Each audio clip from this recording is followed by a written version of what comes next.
Senator Rubio. Thank you both for being here. This is an important topic that I think is misunderstood. A lot of people focus on it as far as did they change the results of the election. So I sat down last night and I thought to myself, you know, if you were one of these, what's a hypothetical that could point to people how serious a problem this can become in the future? So here's a hypothetical scenario, and I want you both to kind of opine whether that's something that could happen and whether I'm right in my assumptions, all right? So let's assume for a moment that the year is 2020 or 2024, and there's a foreign leader who's tired of being lectured about democracy in their own country, and they decide they want to create chaos in the United States and create doubts about our legitimacy, so he or she orders an operation against our presidential election. And now for the last 5 or 6 years, this foreign power has identified ways to penetrate election officials at the state and the county level across America. There's so many of these that there's just this target-rich environment.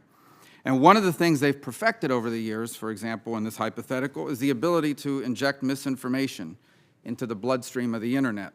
And they watch as this misinformation spreads like a virus until a significant number of people believe it. They've also perfected, by the way, strategic leaking of altered or factual information, which the mainstream media picks up on, and it fits perfectly into their red versus blue dynamic that plays out on cable news, making them unwitting agents.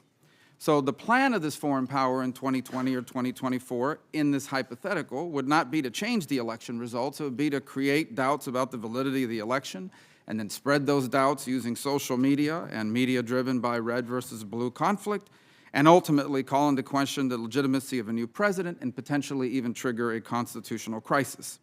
So what they do is they penetrate the voter database of local election officials in strategically located counties or states, and then they use analytic information they may have gotten from who knows where, or voter to identify specific voters, or maybe just party registration, maybe the stolen data of a campaign with identified supporters, and they use that information to go into the database and they change the addresses of individuals, thereby their precincts move around, maybe they even delete some people from the rolls.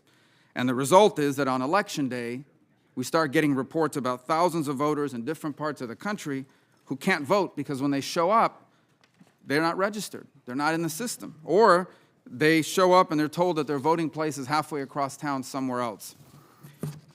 Interestingly, a significant number of these voters who start complaining about this happen to be either of the same party or at least self-identified partisans of, let's just call it candidate A.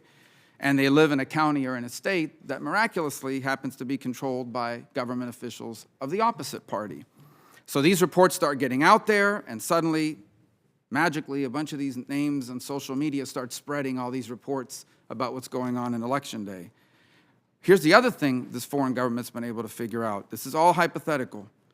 They've also been able to mess with the system that kind of posts the results early. Not the ultimate results, but just like unofficial results. And so that evening, these results start coming up, and surprisingly, candidate A is doing better than candidate B, and people are surprised by it. But then the official results come back, and it's a total reversal.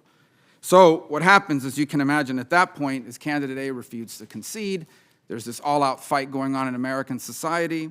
In the months to come, millions of people march on Washington to try to force the Electoral College not to certify. The reverse millions come out the other side. Come January, we don't even know if we can swear in a president. The military doesn't know who the commander-in-chief is. We're in an all-out constitutional crisis, total chaos. For the first time in 200 and something years, the American Republic is under duress from the inside out. That sounds like something from a novel or a drama, a dramatic presentation in the movies. How far-fetched is this, given the capability of foreign adversaries? Is this not the central threat that faces us when it comes to elections and the integrity of our election systems? And the reason why I ask is not because anyone on this committee doubts it, but because we also have local state officials across the country who do not have this perspective, this broader perspective. To them, it's just about whether or not they could change the tallies. You don't have to change the tallies to create all-out chaos. Is that not the central threat here? Yes, Senator. I actually believe that the first half of your hypothetical was not a hypothetical. The second half of your hypothetical, insofar as votes, was my biggest concern in the fall of 2016 when we saw the scanning and probing around voter registration data. And that's a very real threat, in my judgment. The other point I'd like to make about your hypothetical In the fall of 2016, prior to the election, I thought long and hard about where the single points of failure are that could create that scenario. And the thing that occurred to me was Associated Press. Associated Press, for years, has been the entity on which we rely to report state election results to the rest of the media.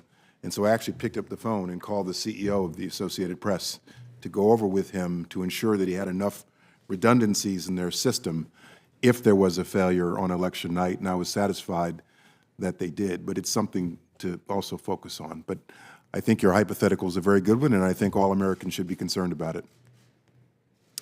I agree. I think what you have highlighted are all the various parts at which we need to make sure that we are securing the system, because any one of those, as you say, can create that doubt, which in and of itself is perhaps what the adversary is trying to accomplish. So from a DHS perspective moving forward, we're looking very carefully at how we can help entities at all of the places that you described protect their databases, as we saw in the summer of 2016 with the structured query language, the SQL injections and attempts to manipulate the databases. We'll be scanning for that should someone take us up on our offer. Provisional ballots become very important for the reasons you've described. States should plan for what happens on Election Day if a variety of voters appear and suddenly they're not on the rolls but believe that they should be. We will have people in SOCs throughout the country. We will be stood up 24/7 on any Election Day to provide immediate incident response should anything come up. And then, as the Secretary mentioned, on election night, it's very important to work with AP and others before the election results are formally certified and audited to ensure that there's not information that's put out. So what I would suggest is that we all look at your, what you would call a hypothetical, but as the Secretary rightly points out, is probably closer to a very good possibility, and walk through each of those and make sure that we are providing the tools and resources we need to state and locals so that they can prevent, identify, track, and then respond to any such issues.